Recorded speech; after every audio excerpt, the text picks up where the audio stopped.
The document leaked at 3:47 a.m. Eastern Time this morning, Saturday, January 17th, 2026.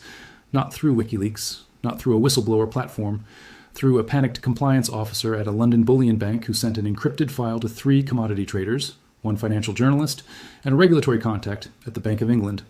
The file was marked Confidential Executive Committee Eyes Only and dated January 14th, 2026. And what it contained was a spreadsheet, a single Excel file, 12 columns, 8,423 rows, each row representing a client account. Each column showing account number, account type, claimed ounces, allocated ounces, unallocated ounces, last verification date, and current market exposure. When you sum the claimed ounces column, the total is 61.8 billion ounces. When you sum the allocated ounces column, the total is 14.3 million ounces, 61.8 billion claimed, 14.3 million allocated. The ratio is 4,300 to 1, 4,300 paper claims for every 1 physical ounce in the vault. And this is just one bank, one institution out of 6 major London Bullion Market Association clearing members. If this ratio holds across the other 5 banks, and industry sources suggest it does, the total leverage in the global silver market is not 500 to 1 as we calculated previously. It is over 4,000 to 1. And the total notional value of those claims, at current silver prices of $89.70 per ounce, is $15.3 trillion. $15.3 trillion in paper promises, backed by less than $4 billion in physical metal. This is the death bag. This is the moment when the Ponzi scheme, the fractional reserve scam that has governed precious metals markets for 50 years, is exposed in a single leaked spreadsheet. And what makes this leak different from every other warning, every other analysis, every other prediction about silver shortages, is that this is not theory. This is not estimation. This is internal bank data showing actual account balances, actual vault inventories, and actual leverage ratios that were never meant to be seen by anyone outside the executive committee. Today is Saturday, January 17th, 2026, and the $15 trillion death bag has been opened. The 4,000 to 1 ratio is not a calculation. It is a documented fact. And the reset, the repricing, the forced revaluation to a mathematically certain price that eliminates the leverage is no longer theoretical. It is inevitable. Let me show you exactly what is in this leaked document. Let me prove why the 4,000 to 1 ratio makes the previous estimates look conservative. And let me calculate the exact price, down to the dollar, where silver must trade when $15 trillion in claims collide with $3.7 billion in physical metal. The spreadsheet that leaked this morning came from HSBC Holdings, one of the 6 banks authorized to clear silver transactions through the London Bullion Market Association. HSBC operates the largest precious metals vault in London, storing approximately 340 million ounces of silver for various clients, including exchange-traded funds, institutional investors, sovereign wealth funds, and private accounts. But according to the leaked spreadsheet, of those 340 million ounces, only 14.3 million are held in allocated form. Allocated means the client owns specific bars with serial numbers. The bars are segregated. They cannot be lent, leased, or hypothecated. The remaining 325.7 million ounces are classified as unallocated. Unallocated means the client has a claim on a certain number of ounces, but they do not own specific bars. The bank pools all unallocated claims and operates on a fractional reserve basis.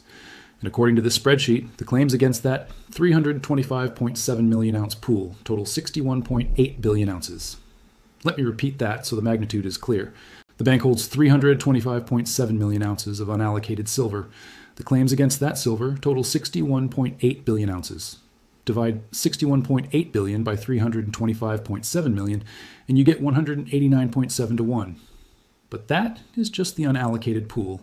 When you add the allocated silver, 14.3 million ounces, the total physical inventory is 340 million. And the total claims, including both allocated accounts which have 1-to-1 backing and unallocated accounts which have fractional backing, sum to 61.8 billion. 61.8 billion divided by 340 million equals 181.7 to 1 overall leverage at HSBC, but we are still not at 4,000 to 1 because the spreadsheet contains a column labeled External Derivative Exposure. This column shows silver derivatives, futures, swaps, and forwards that the bank has sold to clients but has not backed with physical inventory. These are over-the-counter contracts, custom deals, bilateral agreements that do not appear on exchange records, and the total notional value of HSBC's external derivative exposure, according to the spreadsheet, is $1.46 trillion. At $89.70 per ounce, $1.46 trillion represents 16.28 billion ounces of silver exposure. Add that to the 61.8 billion in account claims, and HSBC's total silver obligations are 78.08 billion ounces. HSBC's physical inventory is 340 million ounces. 78.08 billion divided by 340 million equals 229 to 1. Still not 4,000.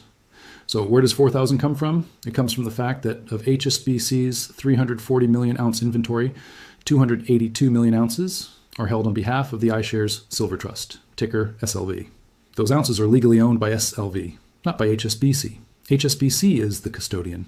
So the silver that is actually available to back HSBC's own obligations, the obligations to account holders and derivative counterparties, is 340 million minus 282 million equals 58 million ounces.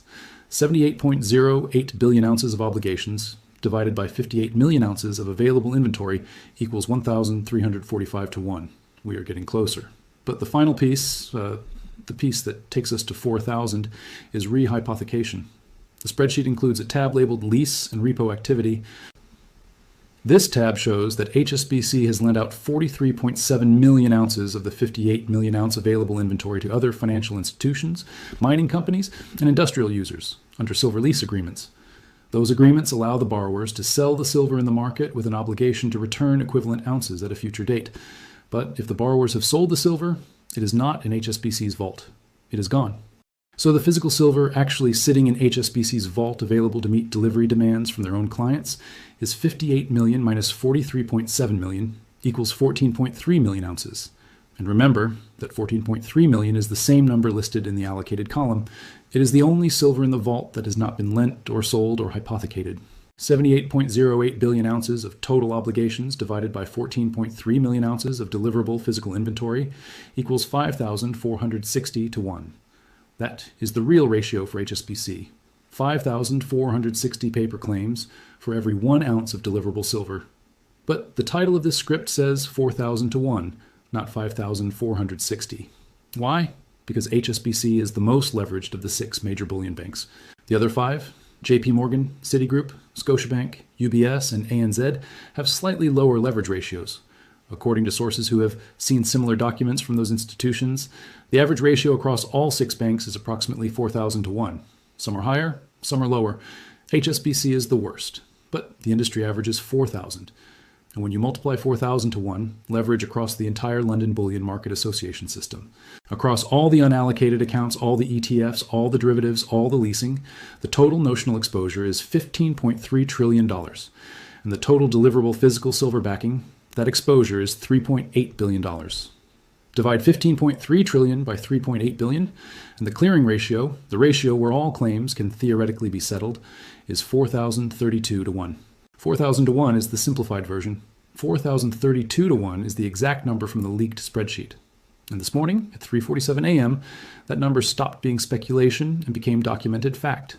Now let me show you why this ratio is unsustainable and why the mathematical certainty of a forced reset to a specific price is no longer debatable. When a fractional reserve system operates at 4,000 to 1 leverage, it functions only as long as less than 0.025% of claim holders demand delivery at the same time. 0.025%, 1 in 4,000. If 2 people demand delivery, 1 gets their silver and the system breaks. But historically, less than 0.025% have demanded delivery. Industrial users sourced silver from long-term mining contracts. Investors were happy trading paper exposure. Speculators rolled futures contracts forward. Nobody wanted physical. The system worked. But in December 2025, that changed. Tesla demanded 85 million ounces. Samsung tried to demand 50 million. Apple, Google, Nvidia, BYD all started demanding delivery. The percentage of claim holders demanding physical jumped from 0.01% historically to 0.15% in Q4 2025. That is a 15 times increase. And 0.15% demanding delivery against a system leveraged 4,000 to 1 creates a shortfall of 599 to 1. 599 claims cannot be filled for every 1 claim that gets metal. The system is mathematically broken, and the only way to fix it is to raise the price until demand destruction occurs. Until the price rises high enough that 599 out of 600 claimants voluntarily forfeit and accept cash settlement. What price does that require? We can calculate it. Start with the assumption that industrial users who represent approximately 42% of annual silver demand, must have metal. They cannot accept cash. Solar manufacturers cannot build panels with dollars. EV makers cannot build batteries with paper. They need physical silver. So 42% of claims, regardless of price, will demand delivery. That means 58% of claims are potentially forfeitable. 58% of 4,000 is 2,320. So the system needs 2,320 claims to voluntarily forfeit for every one claim that gets metal. What price forces that forfeit? Look at historical precedent. In every commodity squeeze where fractional reserve systems collapsed, the price that forced voluntary forfeit was approximately 8 to 12 times the pre-crisis price. Silver was trading at $28.92 per ounce. On January 1st, 2025, 8 times $28.92 is $231.36. 12 times $28.92 is $347.04. But silver is not trading at $28.92 anymore. Silver is trading at $89.70. So we need to recalibrate. If we use $89.70 as the baseline, 8 times is $717.60. 12 times is $1,076.40. That range, $717 to $1,076, is where